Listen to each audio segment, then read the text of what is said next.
A partir de ahora, sumate y compartí con nosotros Patria Matancera. Fernando Cortés, conductor, a cargo del análisis legislativo y derecho comparado. Lionel Montiel, co-conductor, a cargo de asuntos políticos. David Romero, columnista, a cargo de asuntos jurídicos. Julián Nis, columnista, a cargo de investigaciones históricas. Acompáñanos en nuestra nueva temporada. Comienza Patria Matancera. Promoviendo la pluralidad de ideas.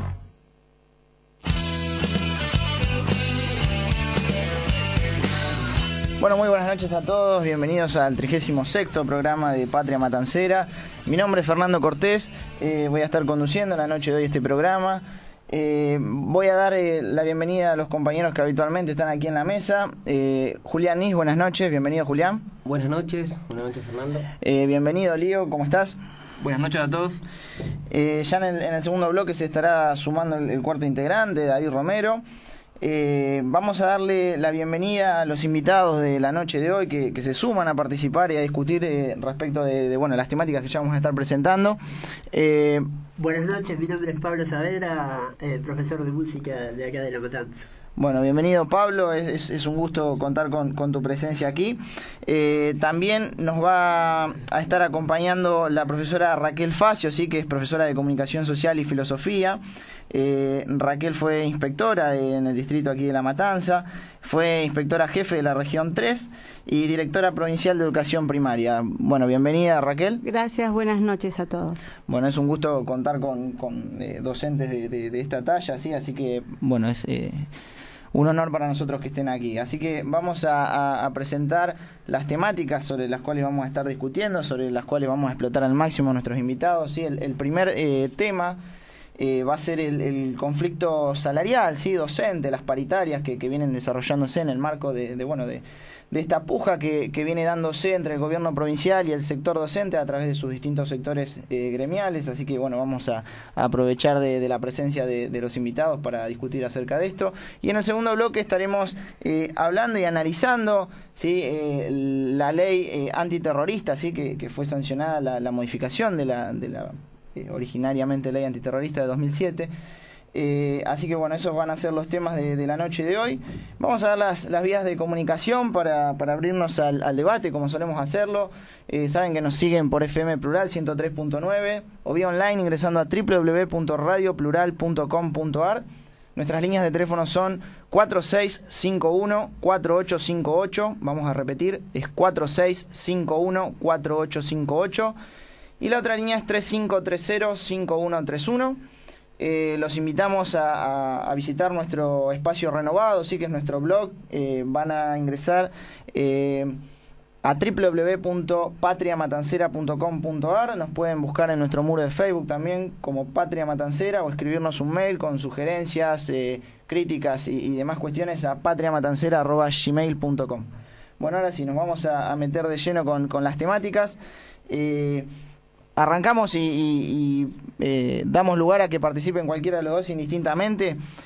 Nos gustaría que nos cuenten un poco cómo es la situación actual, ¿sí? Cuáles han sido las últimas ofertas que ha realizado el gobierno provincial, ¿sí? Teniendo en cuenta que bueno, pertenecen a distintos sectores gremiales y también cuál es la posición, ¿no? Respecto de los ofrecimientos. Si te parece, Pablo. Bien.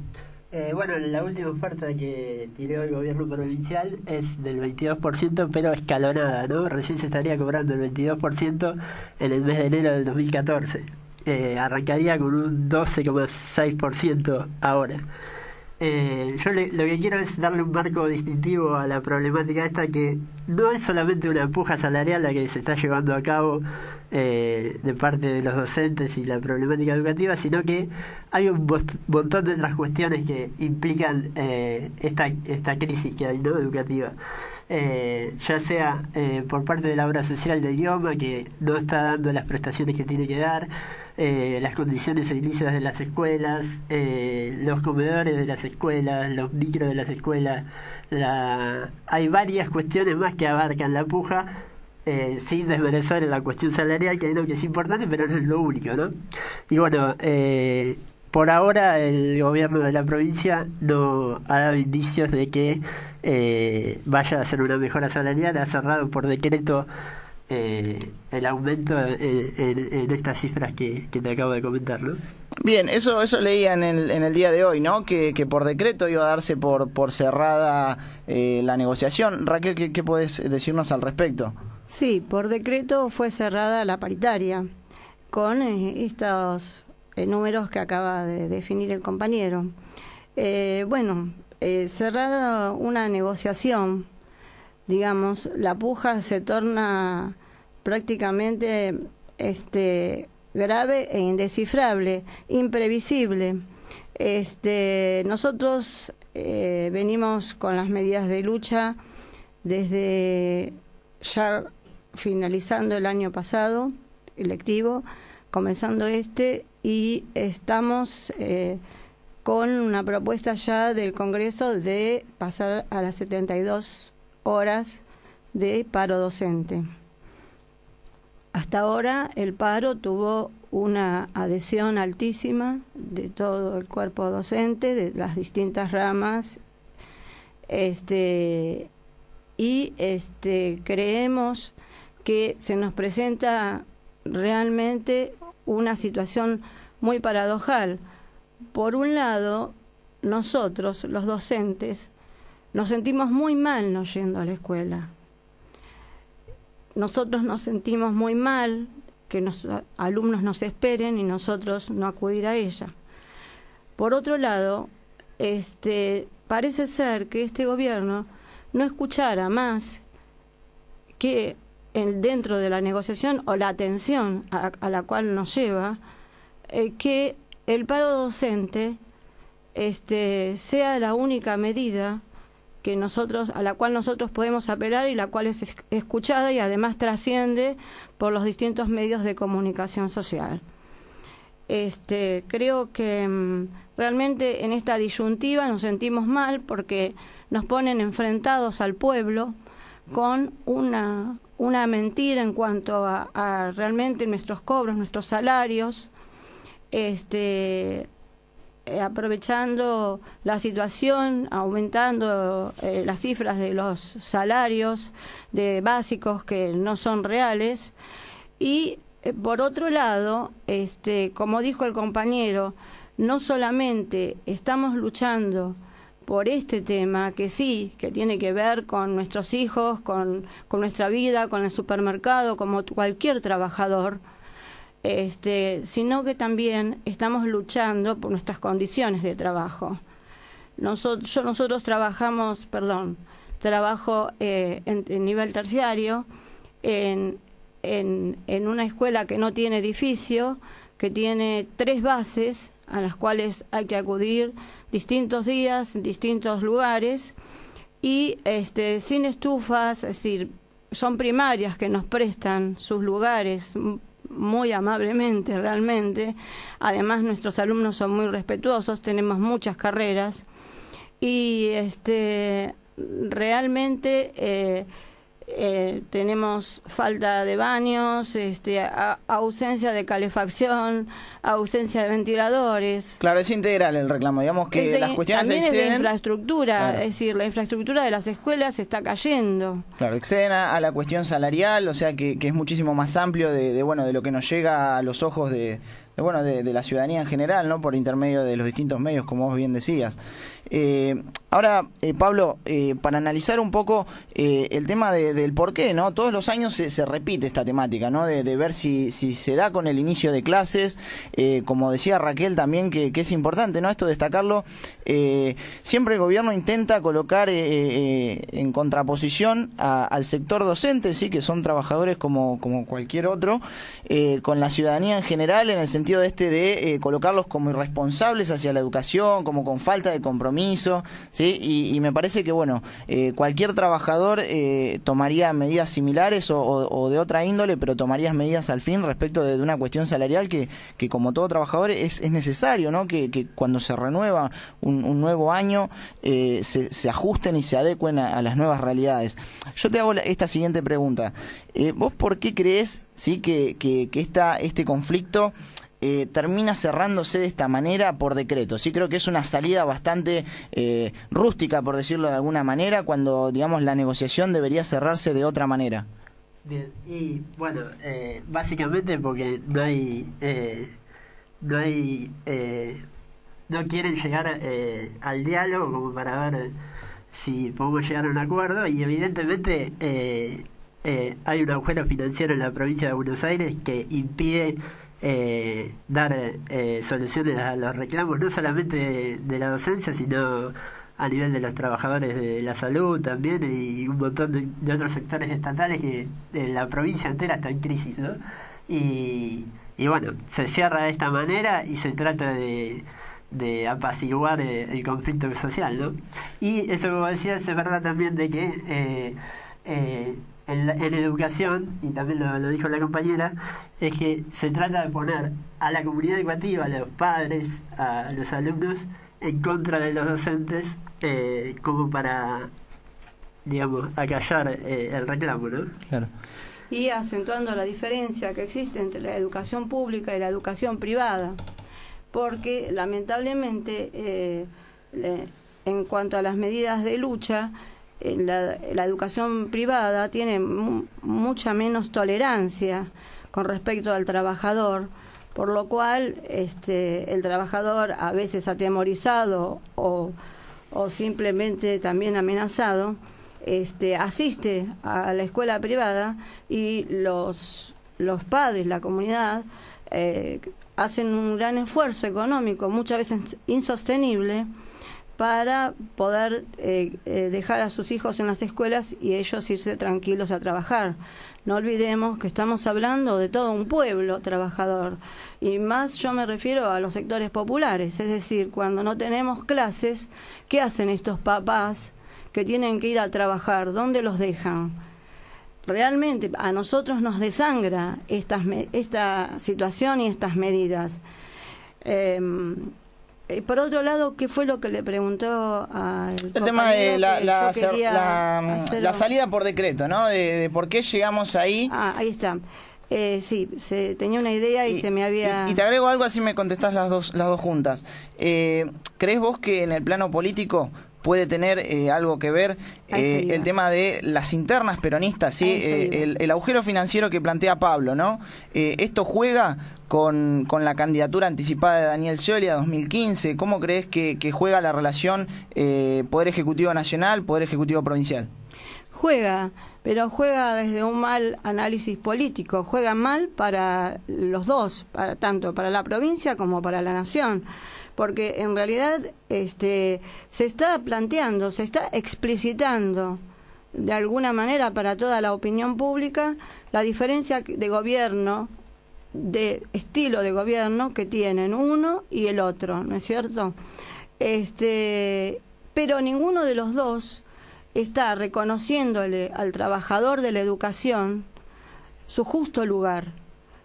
Realmente nosotros sentimos que no hay un reconocimiento, que no hay una aceptación como trabajadores, y que no nos están realmente poniendo en el lugar en el cual nosotros realmente queremos estar, que es al lado de nuestro pueblo, enseñando, nivelando, tratando de que todos los alumnos se apropien de todos los conocimientos públicos que no pertenecen a sectores privilegiados solamente. Es un patrimonio que fue construido históricamente por todo el pueblo. Por lo tanto, todos los sectores deben tener acceso a ellos. Pablo, la misma pregunta para vos, respecto del vínculo provincia-nación. ¿Cómo crees vos que viene barajada la jugada respecto del cierre de paritarias y vinculado con la pregunta anterior, ¿no? Evidentemente hay una puja interna y se trata de deslindar responsabilidades, ¿no? Pero la responsabilidad es tanto del gobierno provincial como del gobierno nacional. El gobierno nacional solo aporta el 30% del presupuesto que es para educación, ¿no? Y del 70% se hacen cargo las provincias. Así que el conflicto no es solamente con el gobierno provincial, sino con el nacional. Y después por el lado que preguntabas de por qué año a año se repite, claro. Se repite así sistemáticamente, ¿no? Evidentemente porque el conflicto no es resuelto durante el transcurso del año, las problemáticas en las escuelas siguen siendo las mismas, las condiciones edilicias, las condiciones de salud, y bueno, hay una inflación, ¿no?, que no cesa, y bueno, los salarios tienen que ir acomodándose, ¿no? Ajá, y esta para ambos, y bueno, respecto de lo que es la estabilidad de la actual directora general de Cultura y Educación, ¿sí?, la ex senadora Nora de Lucía, ¿creen ustedes que puede afectar un cierre de paritarias de esta manera o la extensión de estas paritarias docentes, sí, que se va extendiendo? Ya estamos casi entrando al mes de abril, ¿sí?, y dándole un cierre por decreto. ¿Creen ustedes que la estabilidad no corre ningún peligro? Esto analizando, ¿sí?, si vamos unos meses para atrás, la salida de Silvina Birch. ¿Qué opinan al respecto? Exacto, y hubo otra persona también en el medio. Bueno, evidentemente no hay estabilidad con respecto al cargo de Dirección General de Cultura y Educación. También es cierto que estamos hablando de personas que a lo mejor no han hecho su historia, su profesionalismo, su trabajo, su perfeccionamiento en educación, que vienen de otros lugares, como es la actual directora, que es ingeniera, y que por lo tanto les cuesta muchísimo más comprender la realidad que existe en nuestras escuelas, especialmente en el Gran Buenos Aires y en los sectores populares, porque no lo han recorrido, porque no lo han vivenciado, porque no han tenido esta idea de ver todo lo que nos está faltando, y además de esto, la necesidad que tienen los chicos de los trabajadores de poder realmente tener una escuela que le brinde mayor continuidad didáctico-pedagógica, que le brinde una mejor calidad, una aproximación al conocimiento científico, ¿no es cierto?, con una buena didáctica de por medio. Pero con respecto a cuando yo estuve en la dirección general, que puedo narrar mi historia, no toda, chiquitito nomás, claro, brevemente. Chiquitito, porque estuve 6-7 meses nada más, he durado allí. Yo quiero decir que de ese 30% que se le adjudica a la provincia de Buenos Aires, el mayor porcentaje lo lleva educación. Yo, paradojalmente, voy a dejar una duda, una pregunta sobre esta mesa. Cuando yo estuve ocupando ese lugar, detrás de ese escritorio maravilloso, rodeado de cristales, mirando la catedral de la Plaza de la Plata y todo alfombrado, cuando yo estuve allí, había mucho dinero que se asignaba a educación.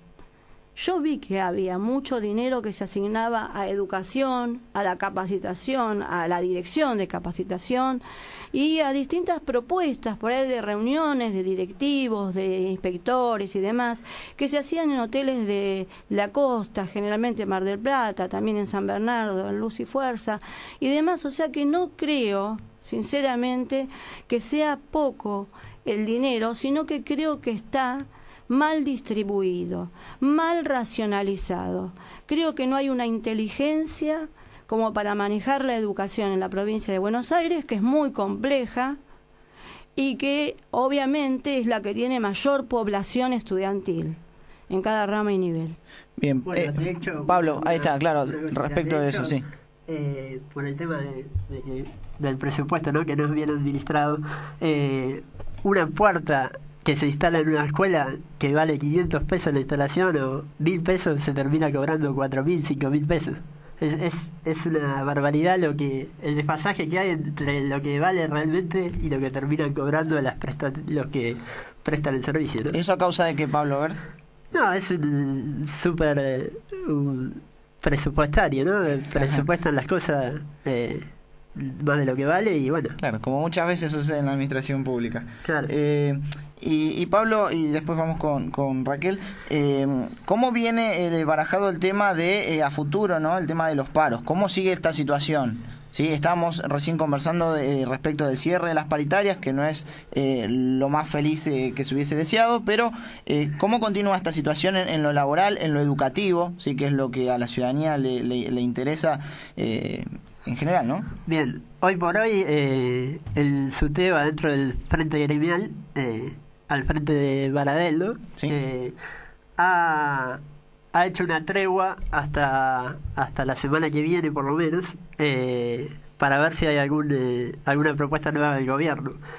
De lo contrario, van a seguir las medidas de fuerza, pero por lo que se trasluce así en los medios de comunicación, mi humilde opinión es que en estos días va a haber alguna propuesta porque ya se dio a entrever entre líneas Baradel como que aflojó un poquito.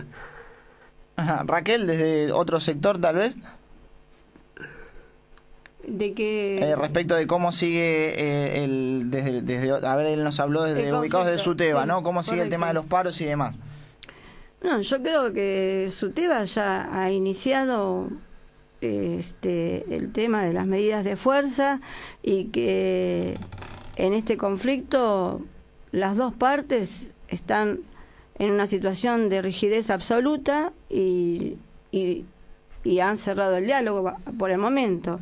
Yo tengo la misma expresión de deseo que lo que acaba de expresar Pablo, ¿no?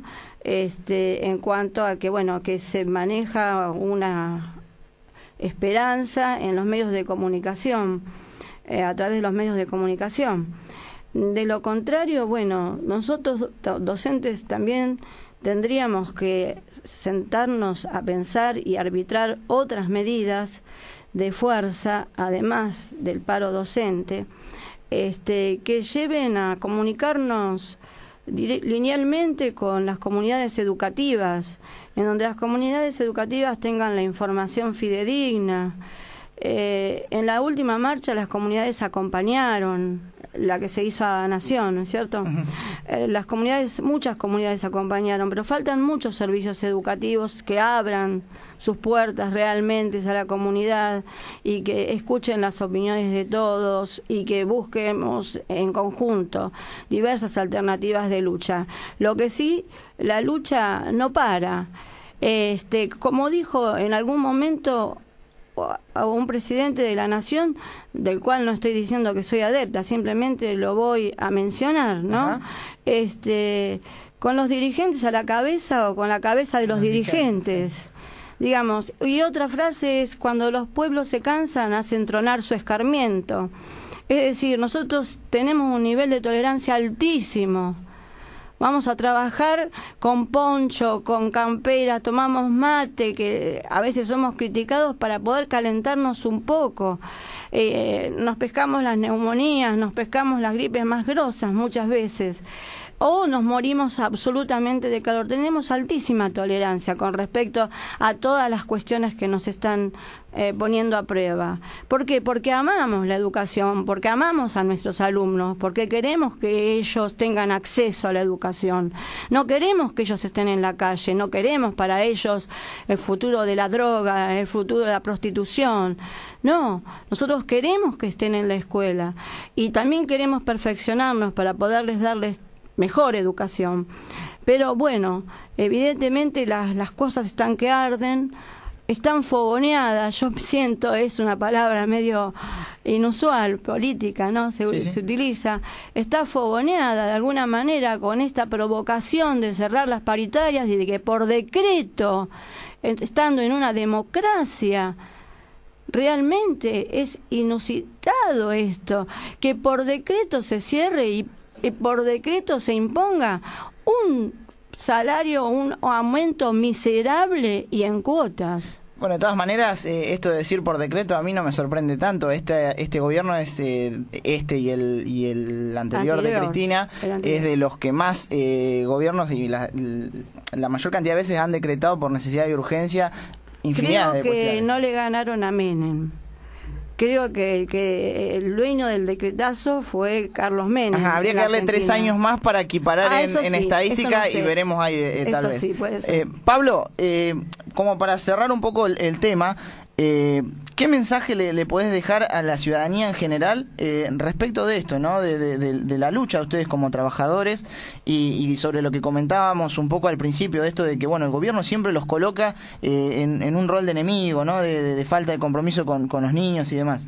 Bueno, de hecho estamos tratando, ¿no?, de hacer la mayor cantidad de asambleas posible en las escuelas con los padres, con los niños, para relacionarnos con ellos y que se comprometan también ellos en pelear, ¿no?, por la educación que estamos peleando, que nos involucra a todos. No es una cuestión salarial, sino que también es una cuestión de calidad educativa, de infraestructura en las escuelas, y que no se dejen de convencer por los medios de comunicación masiva, que escuchen diferentes campanas y que estamos peleando por la educación pública, no solamente por nuestro salario. Raquel, la misma pregunta, ¿qué mensaje querés dejarle a la gente, ¿no?, respecto de toda esta cuestión del conflicto salarial? A la gente el mensaje que quisiera dejar es que los que estamos trabajando en educación es por una decisión absolutamente vocacional. En la historia hubo muchas acepciones acerca del trabajador de la educación.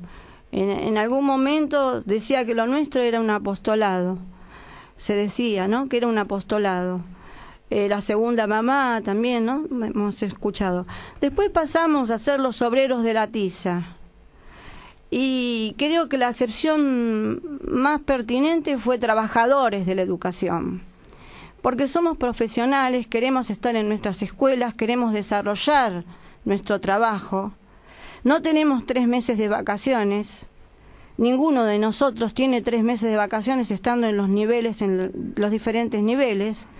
Apenas un mes nosotros, los de terciaria, y tampoco trabajamos 4 horas, ¿no?, como dicen. Y nunca jamás trabajamos 4 horas, y muy poca gente en este momento está teniendo un solo turno. Estamos hablando de personas que terminan agotadas, sin comer una comida verdadera en todo el día. Están trabajando mañana, tarde y noche, y yendo de una escuela a otra.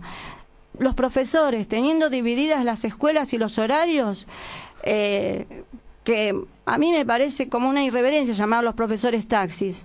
En realidad son profesores que toman colectivos y van a una escuela y tienen 4 horas y toman otro colectivo y van a otra escuela, y terminamos comiendo siempre una galletita o un mate o un té, digamos, en zapatillas, y teniendo después, cuando regresamos a casa, todo el tema de la presión familiar, de no poder sostener dignamente a nuestros hijos. Estamos re comprometidos con la educación pública. Nosotros queremos que la educación pública sea un objetivo de defensa del pueblo, que el pueblo se ponga de nuestro lado y que sepa que la educación pública es un derecho adquirido que nadie tiene derecho a defenestrar. Y yo no hablo de este gobierno en particular, hablo de muchos gobiernos anteriores que tal vez han tenido menos sensibilidad todavía, ¿no?, en muchas cuestiones. Recién teníamos el llamado de José, ¿sí?, que vive en Ramos Mejía, y nos dejaba una pregunta para vos, Raquel. Nos pregunta, ¿cómo ves el futuro de la educación en la provincia? Si bien daría como para que estemos hasta después de las 11, antes de irnos al primer corte, te pido que contestes, por favor, la pregunta de José de Ramos. Yo siempre esperanzada en mis compañeros, fundamentalmente, en los compañeros trabajadores de la educación. Nosotros, como dije, tenemos alta tolerancia, vamos a seguir en la defensa de la escuela pública, y yo avisoro un futuro de cambio. Avisoro que así como todo el universo está cambiando realmente, y no es una postura mística, es una postura científica también, creo que nosotros vamos a alcanzar en algún momento la educación pública a la cual todos nosotros aspiramos, especialmente el pueblo trabajador. Bueno, les agradezco a ambos, al profesor Pablo Saavedra y a la profesora Raquel Facio. Los invito igualmente a quedarse en el segundo bloque que vamos a estar discutiendo respecto de la ley antiterrorista. Y bueno, de esta manera nos vamos a ir al primer corte de este programa. Gracias. Seguimos en Patria Matancera. Bueno, bienvenidos al segundo bloque de este 36º programa de Patria Matancera. Continuamos con la presencia de la profesora Raquel Facio y el profesor Pablo Saavedra, pero esta vez vamos a cambiar de temática. Nos vamos a abocar al análisis de la ley antiterrorista, ¿sí? La ley que bueno, fue sancionada en el año 2007, pero en el año 2011 tiene una modificación, ¿sí? La cual bueno, ha sido susceptible de muchas críticas, y en torno a ello vamos a estar analizando. Vamos a reiterar las vías telefónicas. Nuestro teléfono es 4651-4858. Repetimos, es 4651-4858. La otra línea es 3530-5131. Y nos siguen vía online ingresando a www.radioplural.com.ar. Bueno, vamos a meternos un poco con esto que es la ley antiterrorista. Voy a citar una pequeña parte de la ley, sí, que es, digamos, la más cuestionada, la que abre al debate. La ley dice en uno de sus artículos, dice: algunos de los delitos previstos en el Código Penal, cuando hubiere sido cometido con la finalidad de aterrorizar a la población u obligar a las autoridades públicas, nacionales o gobiernos extranjeros o agentes de una organización internacional a realizar un acto o abstenerse de hacerlo.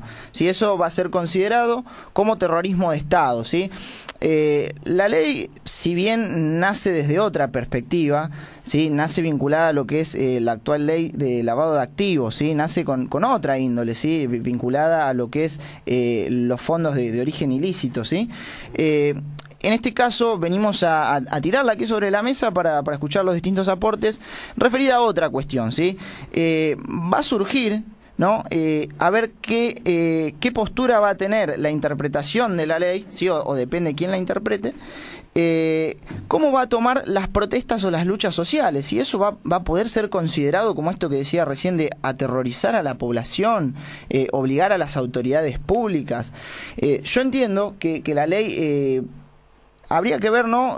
Analizarla si es constitucional o inconstitucional, pero claramente entiendo que es muy amplia, ¿sí? Amplia y que deja abierta a la total subjetividad, ¿sí? Con lo cual me parece a mí que bueno, un artículo de una ley no puede dejar tan a la libre interpretación de quien va a aplicarla, cómo va a ser tomada, ¿no? Y bueno, para esto vamos a escuchar las opiniones, ¿no? De los invitados que tenemos aquí en la mesa. Se suma también a la mesa David Romero. Buenas noches, David, ¿cómo estás? ¿Qué tal? Buenas noches. Vamos a arrancar con Pablo. Pablo, ¿qué opinión te merece respecto de la interpretación de esta ley, principalmente este artículo, en cuanto a lo que es la lucha sindical, ¿sí? Los conflictos sociales? ¿Crees que esto puede llegar a ser interpretado como una acción que aterrorice a la población, que obliga a las autoridades públicas nacionales, provinciales? ¿Cómo ves esto? Evidentemente, por lo que acabas de leer, un simple corte de ruta nacional puede llegar a ser interpretado como amenaza a las autoridades no nacionales.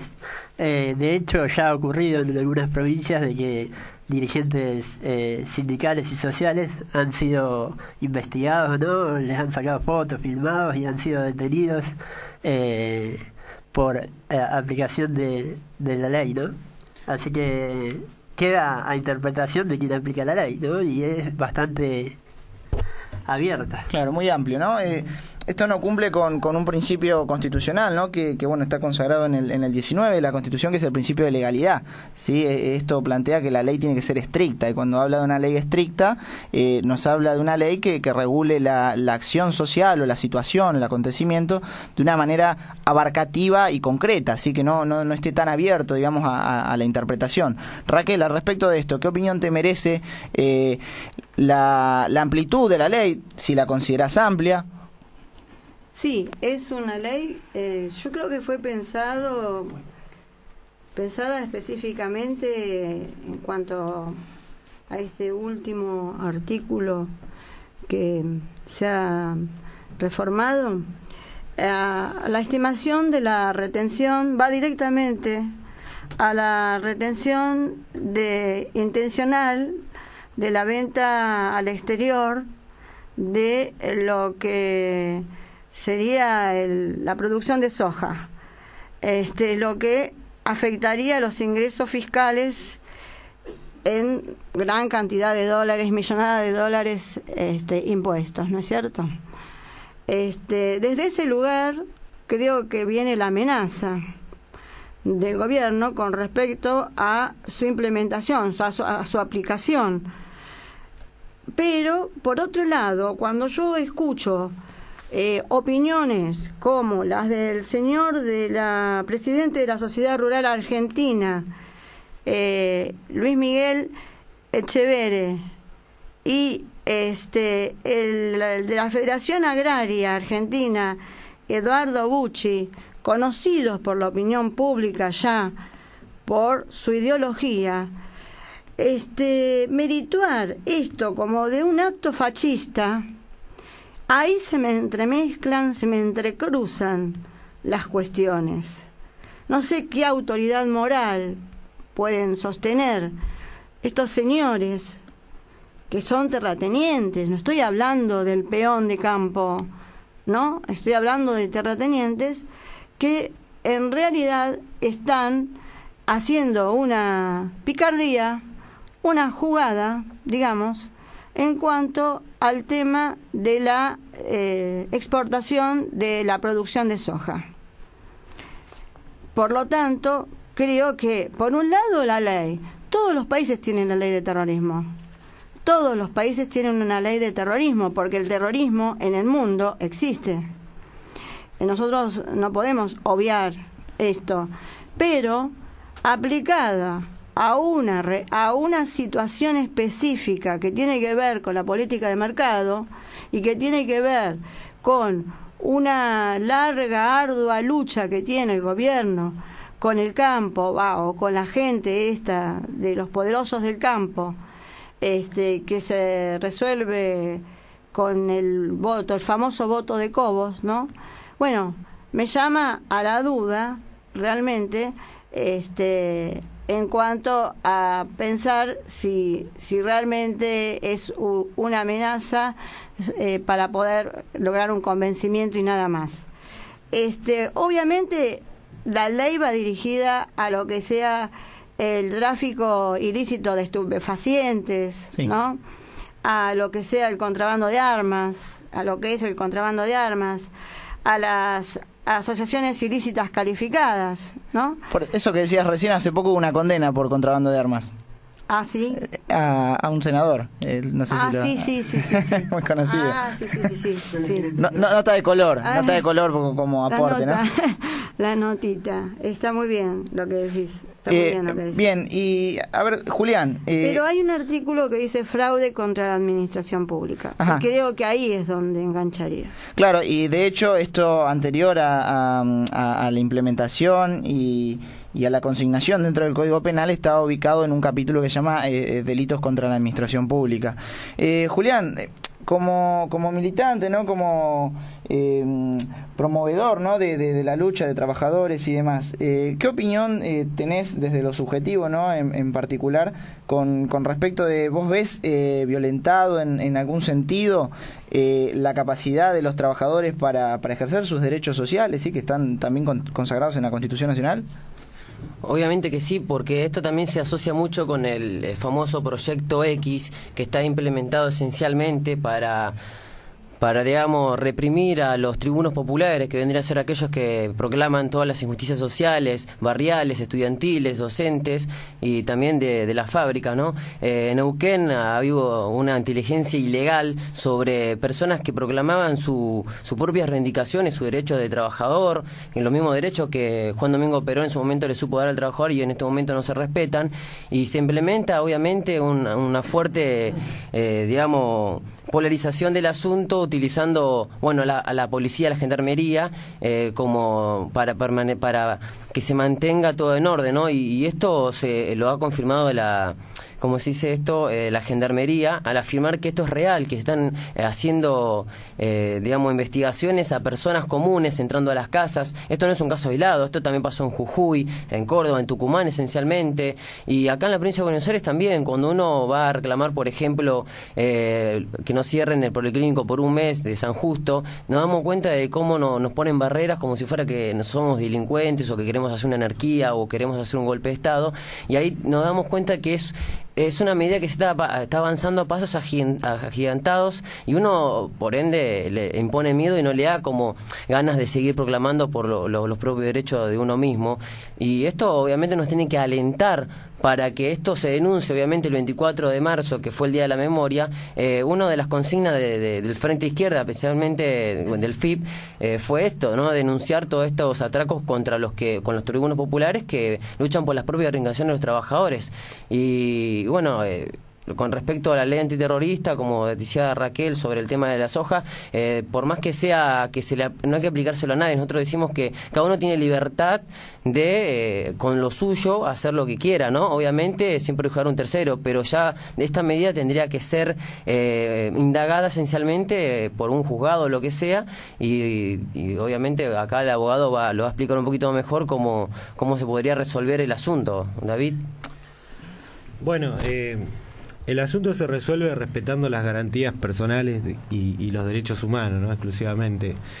Acá yo pienso que la cuestión, el Estado tiene la CIDE, ¿no? Que está para investigar todas las cuestiones que tienen que ver con la diligencia del Ejecutivo Nacional, pero cierta información que no tiene que traspasar, ¿no? A no transformarse en lo que se llama terrorismo de Estado, o sea, porque lo que bien explicabas vos, y frente a que ya en varias causas en los últimos años que tienen que ver con reclamos sociales, la Gendarmería ha brindado archivos que no se sabían de dónde venían porque no han sido públicas, las filmaciones que se hicieron, los identikit que trajeron, ¿no? Diciendo, bueno, este líder corta allá y de repente aparece en un proceso, ya ha sido denunciado por varios abogados. Esto después le podemos hablar otro día,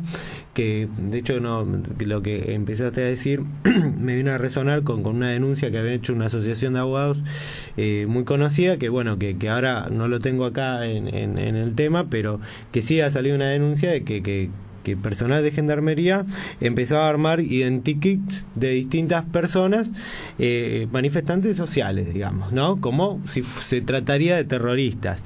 Pero bueno, creo que acá lo del Gafi, yo no voy a hablar de una cuestión de derechos, sino que para mí es una cuestión de política internacional, y creo que este grupo financiero internacional lo que hace fue presionar a la Argentina para que la Argentina entre dentro de los requisitos de normas que ellos necesitan de manera ejemplificativa, y a su vez para ejercer el control financiero de determinadas cosas. Argentina creo que no ha sido, creo que es una sanción más que nada impuesta, a la que sí viola muchas garantías constitucionales, porque con este tema del terrorismo el mundo se ha transformado. El año pasado vino Jacobs a la Universidad de La Matanza y dijo, hoy en día el derecho penal es el derecho penal del enemigo, entonces vamos a penalizar todo aquello que le tenemos miedo, todo aquello que queremos combatir. Bueno, lo cierto es que siempre queda discrecionalidad, ¿no?, de aquel que aplica la norma, y de hecho está en que puede haber desfasaje. Sabemos que la justicia nacional siempre es muy dispara, y hasta que llegue esta norma, hasta que llegue a la Corte, ¿no? Ha pasado con la ley de estupefacientes, que de repente, frente a todo un antecedente histórico de análisis de derechos personales, el consumo, por ejemplo, no era cuestionado por los derechos constitucionales que tenía la persona. De repente, por una presión internacional de un tratado, se crea la ley de estupefacientes y se empieza a reprimir a los consumidores. El criterio cambia totalmente. Se tardó ¿cuántos años hasta llegar al fallo Arriola? ¿Cuántos años? Casi 19... más o menos 19 años. Bien, al respecto de las violaciones a las garantías constitucionales que decías recién, en consecuencia de ello, entiendo que la considerás inconstitucional a la ley antiterrorista. Exacto. Algunos puntos sobre los cuales vos creas que esta ley es violatoria de garantías individuales. Mirá, a grandes rasgos. Bueno, ¿cuándo podemos considerar que una acción es ilícita y terrorista? Que una asociación ilícita pueda transformarse en terrorista. O sea, cuando lo dejamos, es muy amplio el criterio en el cual el juez puede aplicarlo. O sea, en cual el fiscal puede perseguir ese delito. Bien, lo que decíamos antes, por ejemplo, de que no cumple con el principio de legalidad, ¿no? Que, o sea, al ser un principio constitucional ya está contrariando la Constitución, el artículo no es estricto, no regula estrictamente la situación, y al dejarlo tan abierto ya digamos, estaría en jaque con la Constitución Nacional. Exacto. De todas maneras, vale criticarla en lo criticable y vale recalcar lo que es recalcable, ¿no? Hay una cuestión que plantea en uno de los artículos, que creo que es un poco en respuesta a este artículo que analizamos, que bueno, dice algo así como que cuando la acción que se tiene por analizada es consecuencia de un derecho constitucionalmente consagrado, no va a ser considerado antiterrorista. Y me parece que eso le da un buen cierre. Más allá de la amplitud que la critico, claro, y la acompaño, me parece que en esa oración de ese artículo plantea esto, ¿no? De respetar, por ejemplo, el derecho de huelga consagrado en el 14 de la Constitución, ¿sí? Todo lo que impone a los distintos movimientos sociales a poder realizar una protesta, ¿sí? Con lo cual obviamente tiene consecuencias políticas y puede, no es como dice el artículo que obliga al gobierno o a los organismos internacionales. Los organismos internacionales y el gobierno tienen que gobernar y actúan en consecuencia de distintos acontecimientos sociales que van dándose por el trajín común de las relaciones sociales.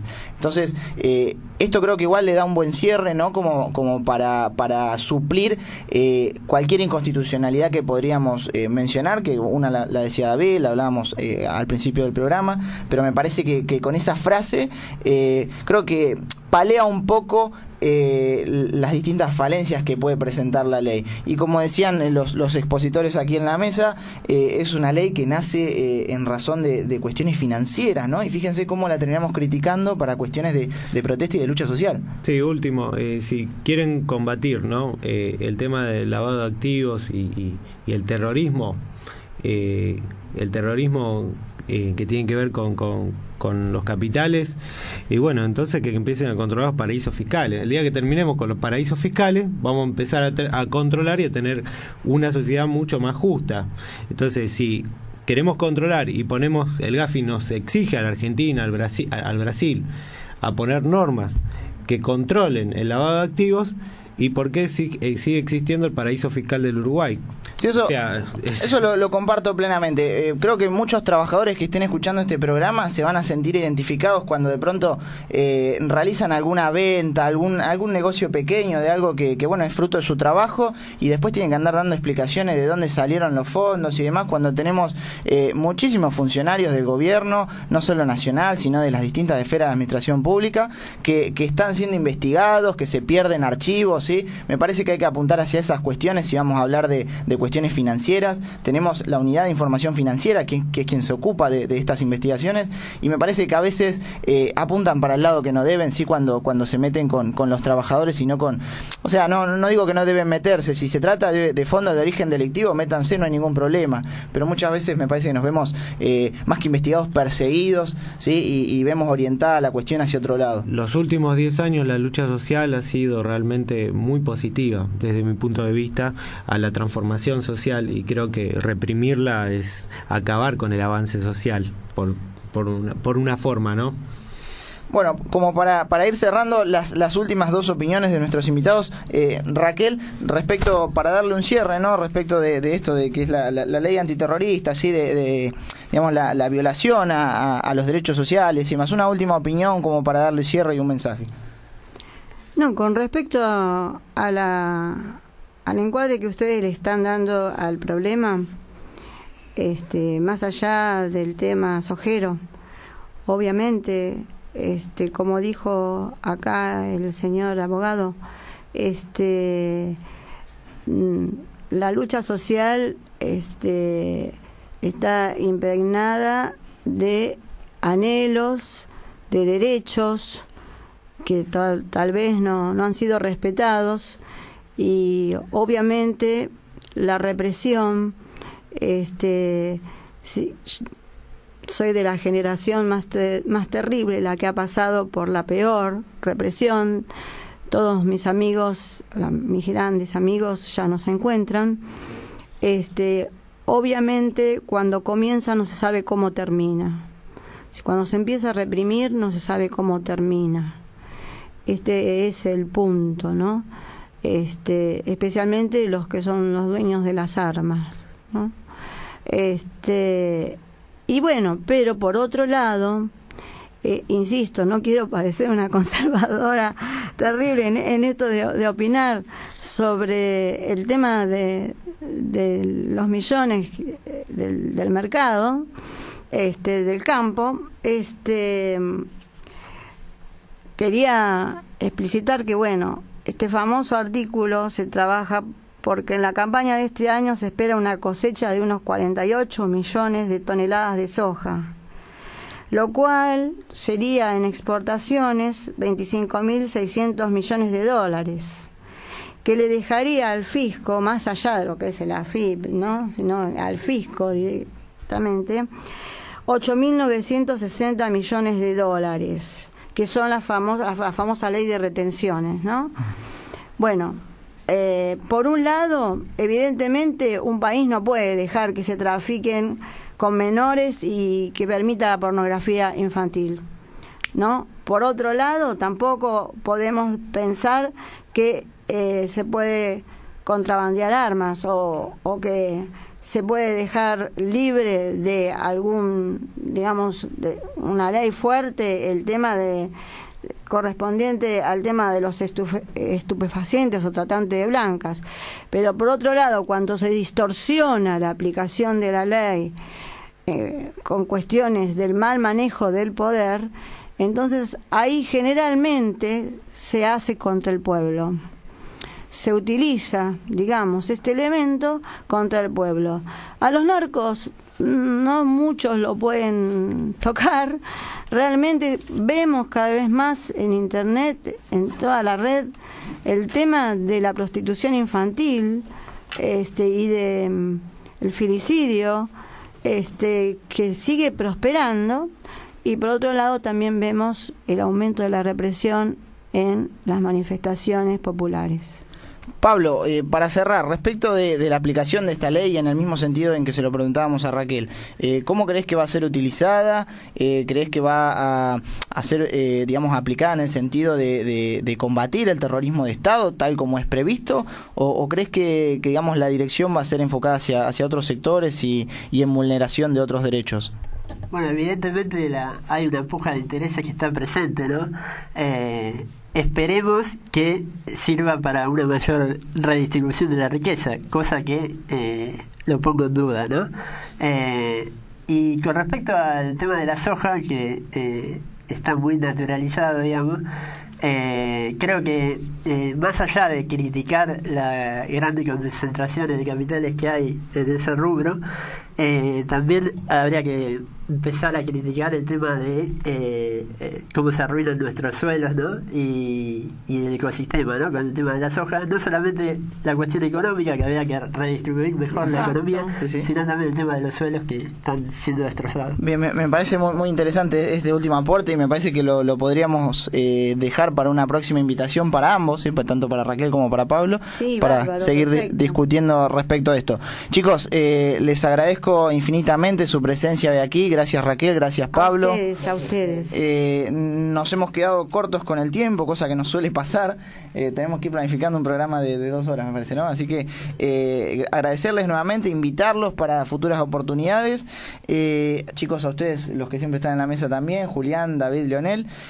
Así que bueno, vamos a dar por finalizado este programa. Los invitamos a reescuchar el vivo de este programa ingresando a www.patriamatancera.com.ar. Bueno, en fin, esto ha sido el 36º programa de Patria Matancera. Muy buenas noches a todos.